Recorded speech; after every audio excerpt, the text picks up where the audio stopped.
This is a science podcast for February 19th, 2026. I'm Sarah Crespi.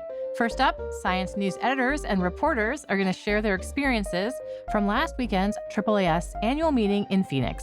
After chatting, two themes emerged. What can AI do for research, and what will the future of science look like in the United States? Next on the show, we hear about the Booba Kiki effect. This is a tendency for people, no matter their language, to associate round shapes with the non-word booba and spiky shapes with the non-word kiki. Researcher Maria Lonconsole joins the podcast to discuss why her team looked for this effect in freshly hatched chickens.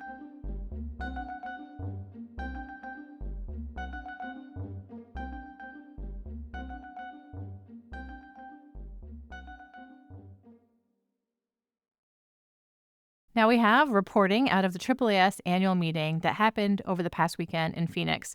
The stated theme of the meeting was science at scale, but digging into, what happened with reporters and editors that attended, there were two themes that came out of this, really. How AI is useful for science and influencing science. And then the other theme that came out was, what's the future of the scientific enterprise in the United States?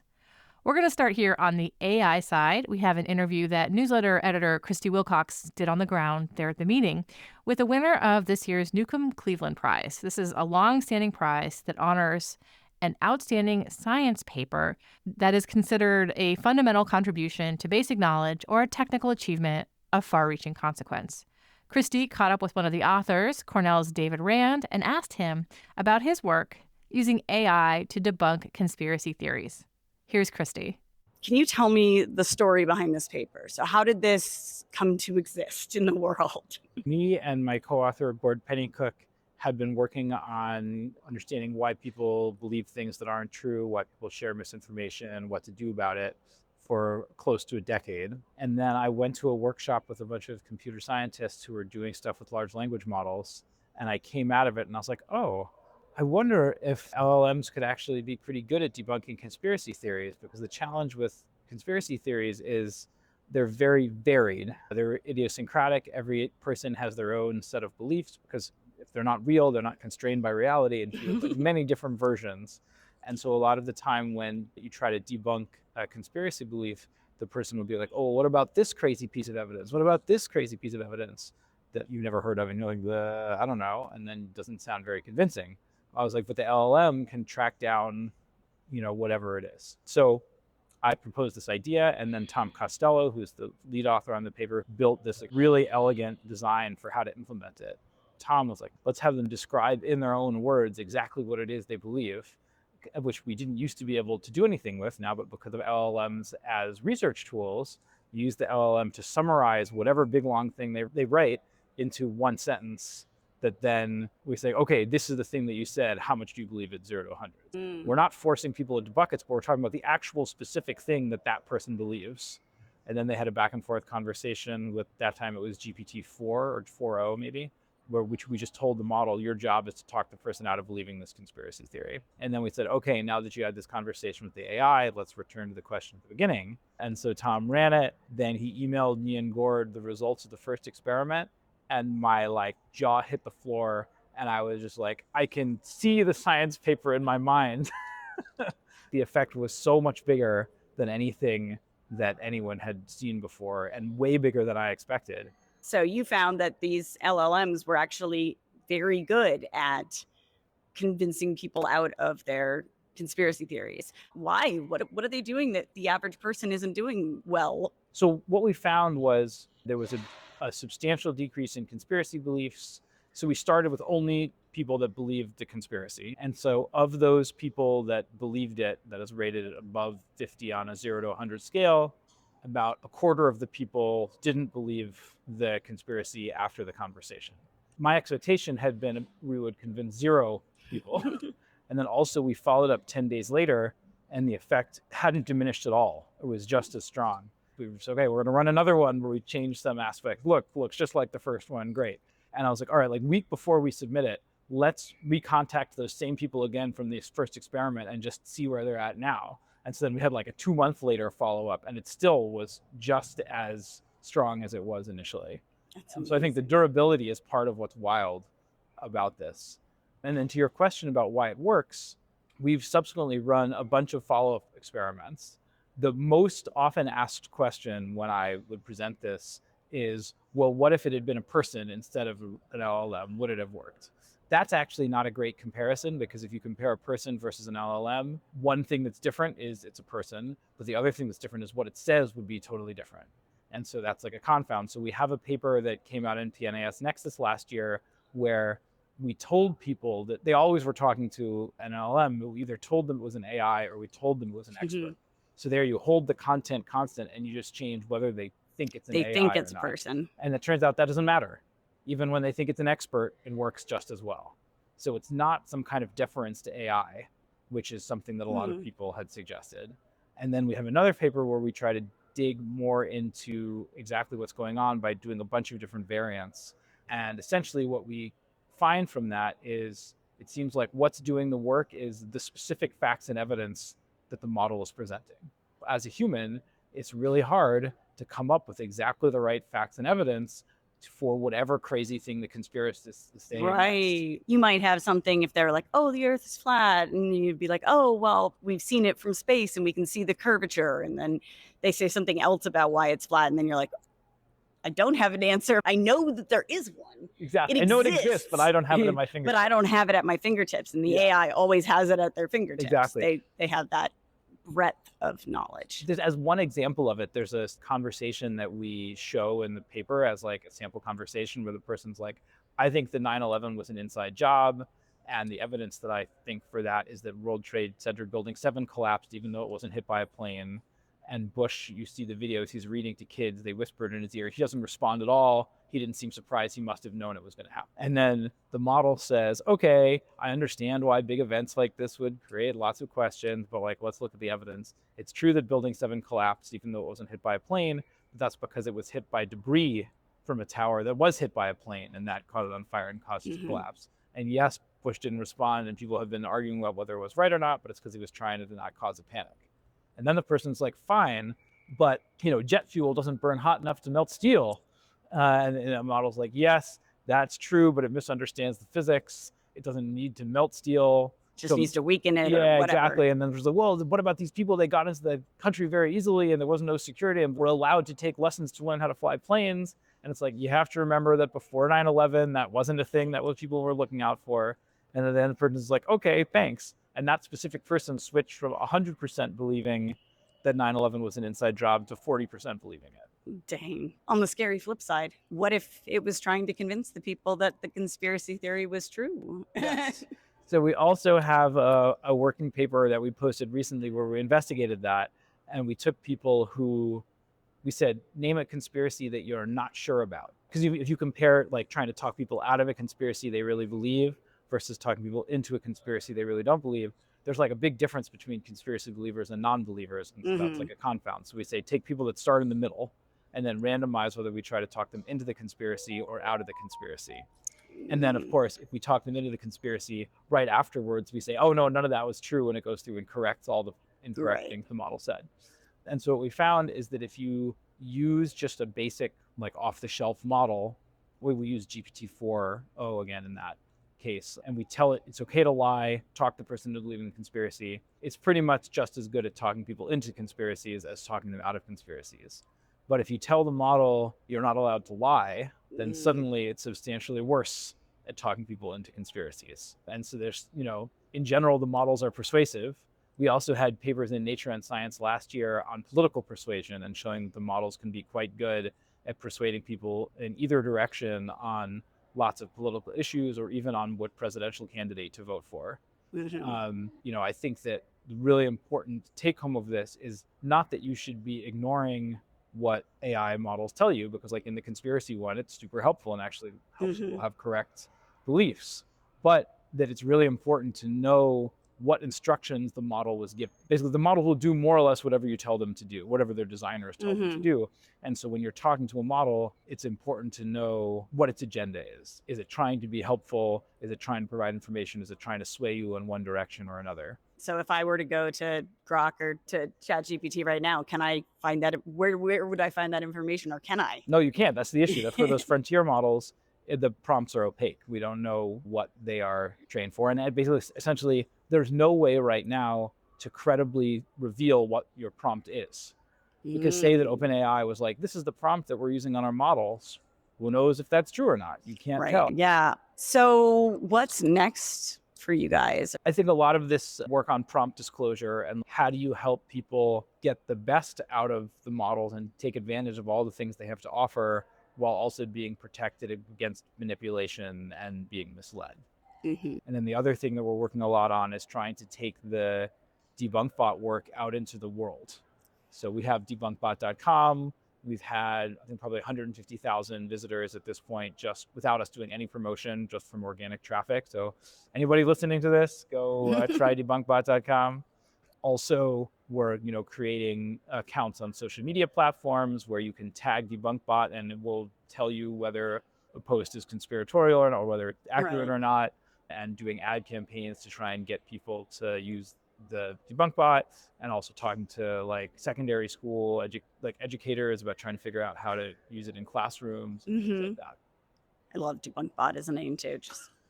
It's Tom just such a gets total great. credit for that one. Tom gets total credit for that one. I love it. That was newsletter editor Christy Wilcox and David Rand, a professor of information science, marketing, and psychology at Cornell University. Next, we're going to hear from Michael Greshko. He's Science's associate online news editor, and he got to attend his first AAAS meeting this year as a staffer. I asked him about these themes that we talked about as he met many scientists, reporters, and students.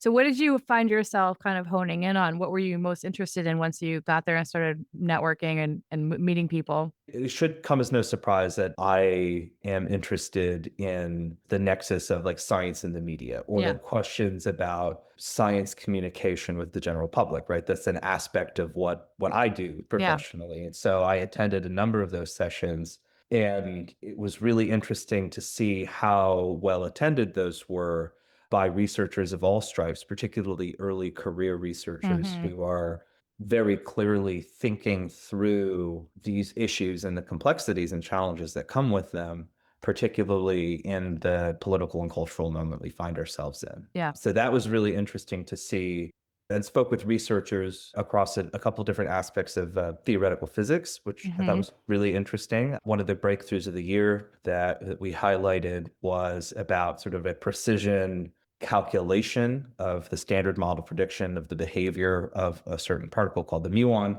Hmm. I had the opportunity to talk with a theorist who works a lot in That's that very cool. space.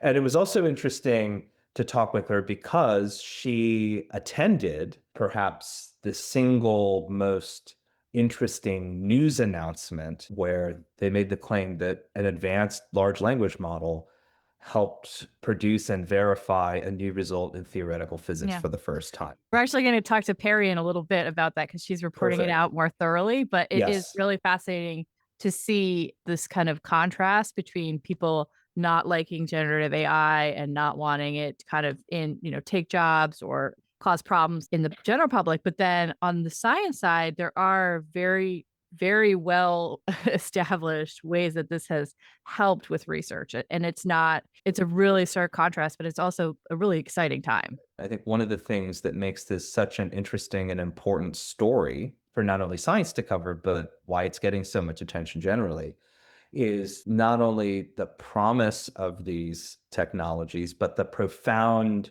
disruptions that they may represent across a wide variety of different areas that Hmm. raise all sorts of interesting Yeah. societal questions above and beyond, like what kinds of new physics could Yeah. these tools help push toward? Are there specific kinds of theoretical questions that they're well suited for and ones that they're not, right? I think Yeah. it's interesting that, we have to take stock of the fact that these tools are one part of a much broader sort of technological and economic enterprise. Absolutely. Yeah. It's really interesting. What other stories drew your attention coming out of the meeting, or what other kind of veins did you end up mining while you were there? This is maybe an unusual answer to the question, but one of the things that I got out of the meeting too was also meeting a lot of science journalists, Yeah. people across a wide range of different beats. I actually spoke at length with the former mass media fellow who specializes in cryptography. So Fun. yeah, had coffee with him and just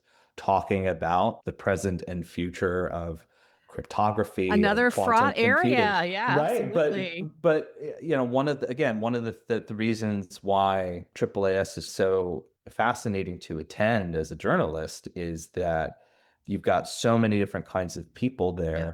there. And it's particularly well attended by international journalists in no small part because the meeting functions well as a snapshot of what's happening in US science across lots of different disciplines. Right. As a news editor in that space, that also affords an opportunity to meet all sorts of different journalists who are doing all sorts of Yeah. different things. Yeah, we do take pitches from freelancers, so Yeah, it's the yeah. beginning of a conversation That's right. sometimes. If Yeah. you're a journalist listening to this, pitch me.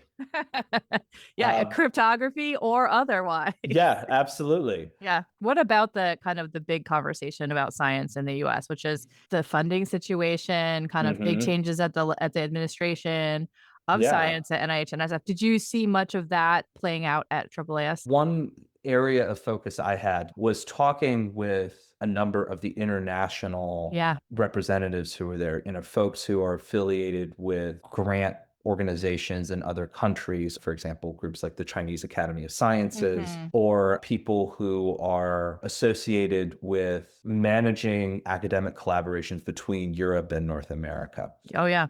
And one of the things I heard consistently, particularly from the European folks I talked to, was that they were beginning to see an uptick in their applicants to their PhD programs from the United States or from applicants who would have otherwise considered applying to the United States. Yeah, because this really the US is really the magnet for international science scholars. Yeah. And so, I think it's still early Mhm. in that process. And when I pushed for specifics, like, Yeah. okay, we talking a twofold increase, we're talking 40% increase, they were a little Cagey.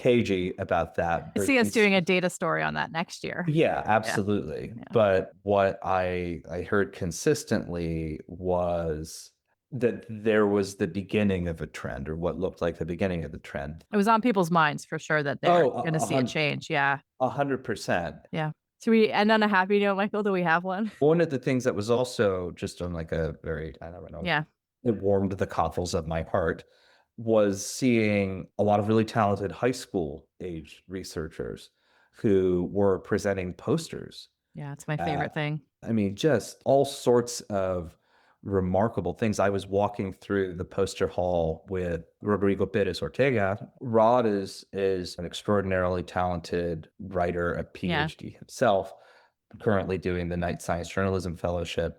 He and I were walking through the poster hall, taking all the posters in, and we looked at each other. We're like, we could not have done this in high school.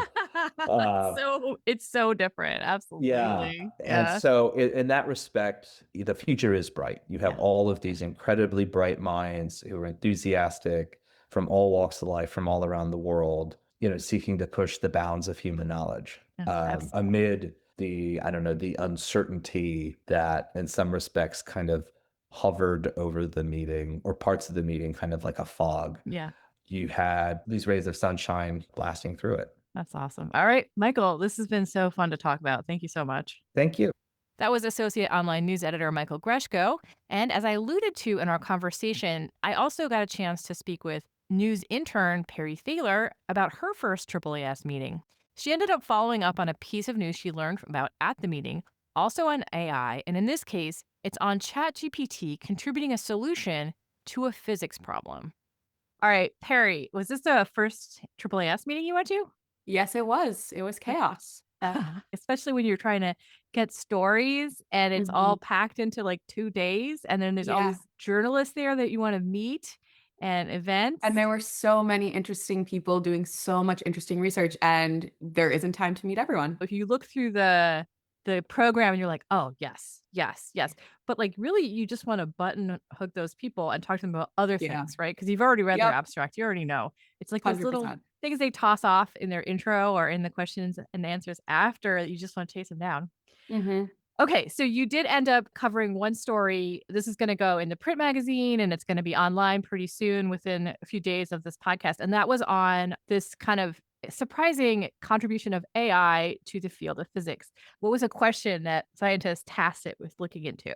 So, up until now, physicists have had this idea that a certain particle interaction is impossible. And it's Mm, this very specific interaction with gluons, which are these like teeny tiny particles that are responsible for the strong nuclear force. yep. And that is the force that holds protons and neutrons together in the nucleus of an atom. And this particular interaction, it's super specific and niche, but it is when one gluon has a certain spin and other gluons near it have a different spin. Essentially, physicists said, this is impossible. We don't have proof, but we'll treat it like it will never happen. Mhm. There's a group of physicists from all different universities and organizations that about a year ago, they decided, let's see if we can prove something here. And I've spoken to a few of them, and they mentioned that they thought they could solve this problem within a few weeks, that it Okay. wouldn't be that big of an undertaking. And so the problem was to show that this wasn't possible or that it was possible and that here's why. Like what there's like kind of coming up with a principle that you could show with math. So they had a suspicion that there could be this clean, generalizable formula for this type of interaction. Okay. And you could plug in different numbers of gluons into this formula. They thought so because there's a clean formula that exists for 4 gluons and 5 gluons and so on and so forth. But they couldn't prove that at n number of gluons Mm, that this force would happen. So after a few weeks, they realized, ooh, this is a little tougher than we thought. And OpenAI had been wanting some physics problems mhm. to kind of train its models. And so they tried to use an earlier version of GPT and were just getting hallucinations. So they were a little bit irritated and discouraged, but they moved forward and they ended up having to use very specific prompts. If they put into ChatGPT, what's the formula for this situation? They weren't getting good answers. But what they found works is prompting GPT through the logic. So Mm. they started by asking, what is the formula for this number of gluons? What's the formula for this number of gluons? And not just asking for the formula, but asking to simplify the formula. Right. Eventually, they were able to ask, what is the generalizable formula? I saw the GPT response. It uses the word obvious, which really tickles me. It says, I don't remember the exact phrasing, but it implies that it is an obvious response, which is ridiculous to me. So GPT spit out this generalizable formula for this kind of interaction, Mhm. and it blew their minds. Yeah. And let's just say here two things. One, this chat GPT that they used is an advanced model. So it's not necessarily Yes. something you're going to encounter on the internet. You're not going to get a subscription to it. It has some additional features that we don't all get to Mhm. use. Okay. And then two, they didn't just say thank you, chat GPT. They then took it to another another type of algorithm to look into this further. Yes, they also, did their own Yeah. investigations to make sure that the formula was legit. Mhm. But I've seen their emails as well, and when they first got that result, which ended up being the correct formula, Mhm. they were all a little iffy about it because they had gotten previous hallucinations, and so they weren't quite sure, but then they took a few days, double-checked Mhm. everything, and it Mhm. it really was the answer. So, Yeah, so they went through it using kind of non-hallucinatory methods that yes. other researchers use to show that proofs work. Mhm. So is this published? I think this is on archive now. It is on archive, Yeah. yes. Yeah. So it's a preliminary result. Was the overarching message that you're getting from researchers as you talk to them about this that this is a new way that AI is going to start to influence physics, that this is something that people are going to start to rely on more and that it's going to change things? Absolutely. I think some people lean more towards the idea that this tool will become essentially required for future physics. I think some lean more towards the idea that it is a helpful tool, but Mhm. not necessary. And I think we're just going to have to see how that plays out. But no one I've spoken to yet completely dismisses the inclusion of a model like this in their Mhm. work. Was this just one amongst many AI stories that you saw there? Yeah, absolutely. AI was the big theme of this Mhm. year, it seems. One big theme was how do we continue science under the current government? Yeah. And the other one was AI in Mhm. every kind of science you could imagine. So Yes. this was certainly one amongst many. Very cool. All right, Perry, thanks so much for talking with me. I really appreciate it, especially since the meeting just wrapped up. No worries. That was Perry Thaler. She's a science news intern. That's all for our audio roundup from this year's annual meeting. There is plenty of coverage online if you go to science.org/podcast.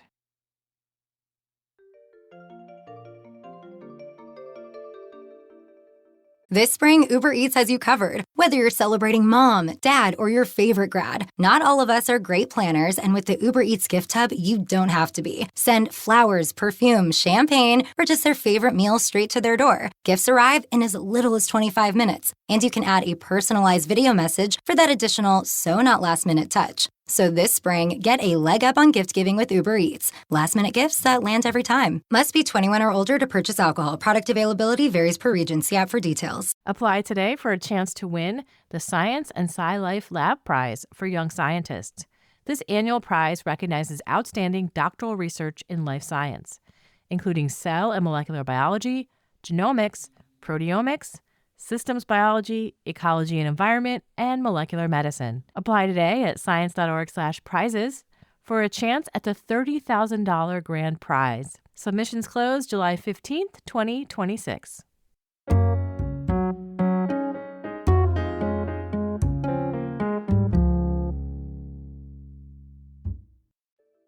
We're sharing a few other intriguing items from the site again this week. There is this review by Vijay Sri Venkatraman on a book called I Told You So, Scientists Who Were Ridiculed, Exiled, and Imprisoned for Being Right. Venkatraman sums it up this way. This book traces a lineage of internal resistance to paradigm-changing scientific ideas. The engaging narrative, which draws on historical archives and interviews with contemporary researchers, also highlights fault lines the scientific community must address to meet pressing challenges. Sounds super fascinating. I would even love to just see who's mentioned in the book. In the news section this week, I wanted to talk about a story by staff writer Eric Stockstead. This is on using powdered microbes against Western corn rootworm, one of the most expensive pests in U.S. agriculture. New results on an EPA-approved method show that beneficial bacteria, like a vaccine, can prime a plant's defense system so that it responds faster and more effectively when a pest or pathogen shows up. Finally, I wanted to call out a paper in Science Translational Medicine this week. This is an article called Antibody Cocktails based on the occupational acquired immunity of pediatricians neutralize and confer protection against RSV and HMPV by Jai et al. These two viruses, RSV and HMPV, are major causes of severe respiratory infections in young kids, older adults, and immunocompromised people. In this study, the researchers showed that monoclonal antibodies derived from pediatricians who obviously run into variations on these viruses all the time can then help fight infections in rodents. Can't wait to see where that research goes. Okay, that's it for the roundup. Now stay tuned for our next segment on how people and chickens match up sounds and shapes.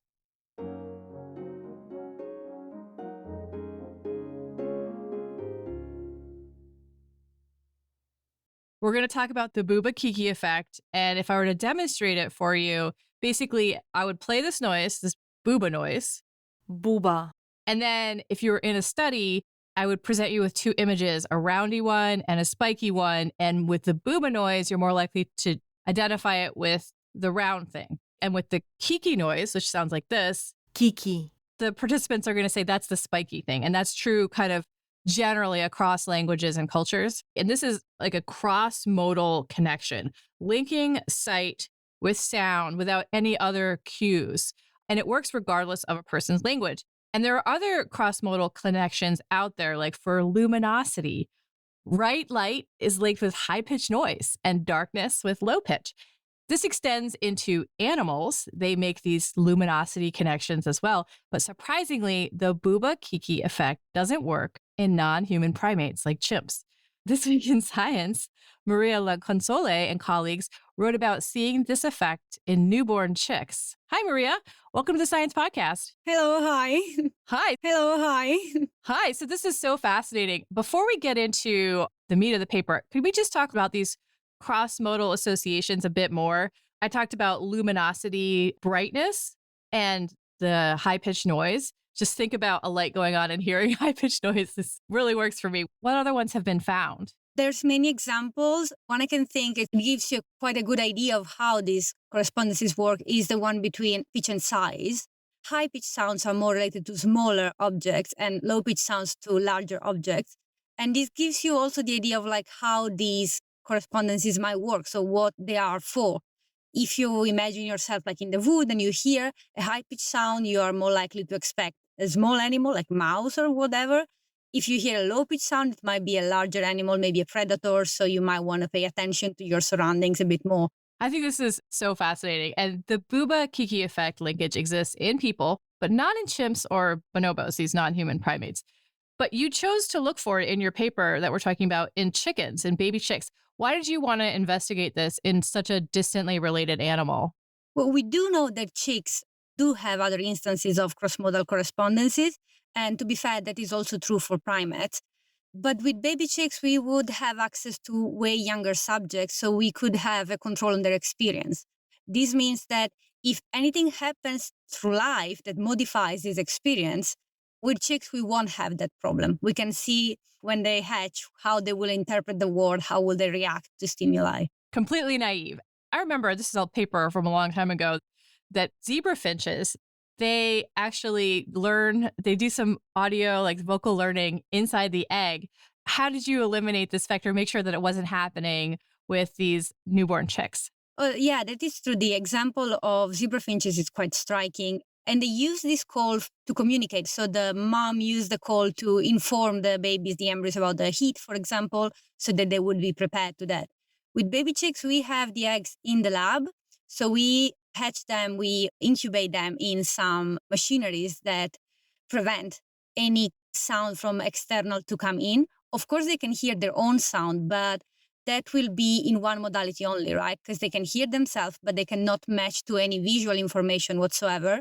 So the multimodal is still not yet happening. Chicks are precocial. That means that they can walk around as soon as they hatch. Not all birds are like that. Some of them have to sit in a nest and get fed for a while, but chicks, ducks, they just start hiking around. How did you use that to your advantage in the study design here? In the first experiment, we worked with 3-day-old chicks. And for us, that was already quite an exciting result because they were very young and we could control for their experience. But in the second experiment, we wanted to strengthen our result and we wanted to push even more. And we tested chicks immediately after hatching. So the moment they came out of the egg, they had like little time to dry and then they were immediately tested. For us, that was really incredible. And it is only possible with such a young animal because they can, of course, fully see, they can fully react to stimuli, and you cannot have such an accomplishment with a patricial species. With a non-precocial species, exactly. How were these very young chicks able to kind of show their preference for spiky versus round, associating it with Booba versus Kiki? In the first experiment, the motivator was basically food. The 3-day-olds. Yeah, so our baby chicks learn to go behind one small panel, and behind such panel, they will find food. And they had 2 panels between which to choose, and one had a shape on top and one had not. So basically, the shape was the cue. You go to the panel with the shape, and behind that, you will find your food. And at this stage, there is no sound, so they still don't have any multimodal situation. And the shape is both round and spiky. After they learn these associations, so check for the shape in order to get the food, they are tested. And at test, both panels have a shape on top. So the rule they learned before is no longer tenable. We create a situation of uncertainty, if you want. In this situation, we, for the first time, provide the sound. So up to now, chicks have never heard the sound, but at test, for the first time, they have a novel situation. So they look for the panel with the shape, but shape is on both sides, and they hear a repetition of, say, Booba or Kiki.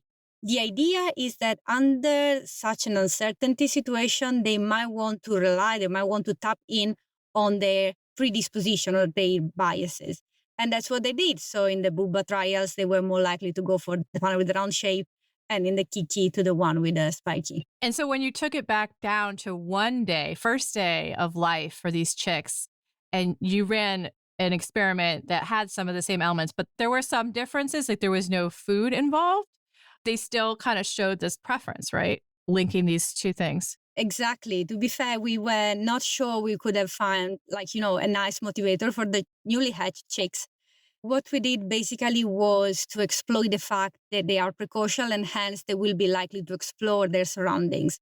But at the same time, they're very young and it might be dangerous for a chick to go somewhere possibly not safe. So what we did was to put them in front of two shapes. The shapes would move a little bit so that they will be, engaged with them and present the sound. And even with this like very simple and very basic situation, chicks were more likely to go close to the shape correspondent to the sound. That's because baby chicks is quite often the case that they use physical proximity as an index of a preference. So usually they get close to things they like. Yeah, like their mom. Exactly. Yeah. So to me, as someone who's not kind of steeped in this field and this literature, this suggests that the Booba Kiki effect, which I immediately thought, oh, this is about language, right? This is about how we pick words to give to objects, or like how we kind of get a leg up on language. But putting birds, these non-vocal learning birds, in the mix, that to me says this is not about language. This is about something more general about the way brains work. Is that your takeaway? What you can take from this study is that our language exploits a more broad or general perceptual principle that it can be common to the vertebrate brain. So very basic properties of nature. So the fact that some objects produce certain sounds and they are more likely to do that is represented in these correspondences. And then later on in our species, of course, such mechanism was exploited, was at the basis of language evolution. But that doesn't mean that the basic process cannot be found in other species that share the same world with us. Is it about like having an idea of what you're going to see when you hear something? Like that kind of basic preconceived notions about the world is kind of built into the brain? That's one of the hypotheses for the emergence of cross-modal correspondences. And there is evidence that round objects, when they roll on a surface, produce a sound shape that is more similar to that of the Booba sound. And spiky objects rolling on a surface will resemble the Kiki sound. So in a sense, even if to us they sound like words, the sound is still natural. It still brings some natural properties with it. And that might explain why animals also can rely on such information. I was reading this related piece and they were talking about how chickens actually do have a ton of vocalizations that has meaning for them. They have all these different calls that they learn over their lifetime. They do. Like juveniles and adult chickens have a very, very vast repertoire, more than 30 different vocalizations. And they can also modulate their vocalization depending on the audience. So for example, if there is another chicken close by, or if they are alone, they will change the tone, the loudness. They will change the amount of information, vocal information they will produce. With baby chicks, of course, they are still a bit immature, so it would take some time for them to have the whole repertoire. But from hatching, they already have some very distinctive sounds that are proxies of their inner states, like anxiety or excitement. Going back to the beginning here, where we say humans see this effect, and now we can say chicks see this effect. And I made this kind of big deal about the fact that we don't see it in chimps. Why do you think that is? Do you think that it's not operating in them? The studies with the chimps, they open this all, research question about whether non-human animals can show the Booba Kiki effect. The chimps were adult individuals and they were highly trained for language. And as I said in the first example, like when you are in the wood and you hear the high-pitched sound, right, and you expect a mouse. If you spend your whole life hearing high-pitched sounds and you don't get a mouse, it might be that this prior is no longer usable. So the whole point of cross-modal correspondence is the way we see them is that they guide animals under uncertainty. Chimps are very smart, and adult individuals, I bet they were very well trained and they were well experienced in interacting with human-like sounds. So it might be that it didn't make any sense for them to show any sort of a bias. Too smart to fall for it. Yeah, basically. Yeah.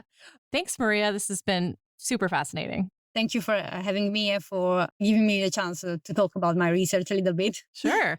Maria Lonconsole is a postdoctoral researcher in the Comparative Cognition Lab at the University of Padua. You can find a link to the research paper we discussed and a related commentary at science.org/podcast. That concludes this edition of the Science Podcast. If you have any comments or suggestions, write to us at sciencepodcast@aaas.org. To find us on podcasting apps, search for Science Magazine or listen on our website, science.org/podcast. This show was edited by me, Sarah Crespi, and Kevin McLean. We had production help from Podigy. Our music is by Jeffrey Cook and Wen Koi Wen.